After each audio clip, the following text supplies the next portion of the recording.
అకౌంట్లో 15 లక్షలు వేస్తారట, ఇంటికో బండి కొనిస్తారట, రోడ్డు మీద నడిచినా ట్యాక్స్ గుంజుతారట, సర్కార్ బడికి రాకుంటే ఫైన్ కట్టాలట, బిర్యానీ మీద ఛార్జీలు పెంచుతురట, బండి కొంటే 10,000 ఛార్జీ పడుతుందట అని సుతారా అయిండ్రి. మీదేం పోతుంది?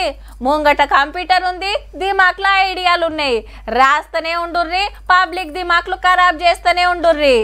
ఏమున్నారయ్యా? ఓ కొడుకు, టోల్ గేట్ల కాడ బైకులకు సుతా ఛార్జీ గుంజుతారట. తక్కువ దూరం అయితే 10 రూపాయలు, ఇంకొంచెం దూరం అయితే 20 రూపాయలు, చాలా దూరం అయితే 30 రూపాయలు. అది సుతా వచ్చే నెల 15వ తారీఖు సందేనట అని వార్త దేశమంతా చక్కర్లు కొట్టిందుల్లా.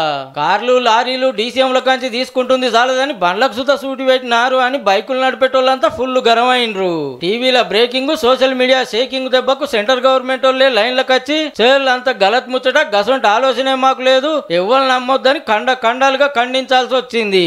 ఆమోనేమో గూగుల్ పే అంటే గుండెదడ వస్తుంది, ఫోన్ పే అంటే పానం కింద మీద అవుతుంది, 3,000కు మీద పంపితే ఛార్జీలు గుంజుతారట అని దేశం అంతా ప్రచారం అయితే అంత ఉత్తముచ్చట అని ఖండించిండ్రు సెంటర్ వాళ్ళు.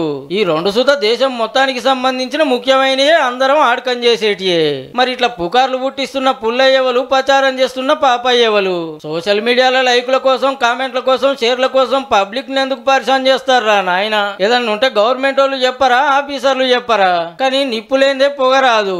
ఆయనతో కావాలనే లీకులు గిట్లు ఇస్తుర్రా ఏంది? పబ్లిక్ ఏమనుకుంటారో తెలుసుకొని ఎవ్వరు సపోర్ట్ చేయకుండా అమల్లో పెట్టడానికి.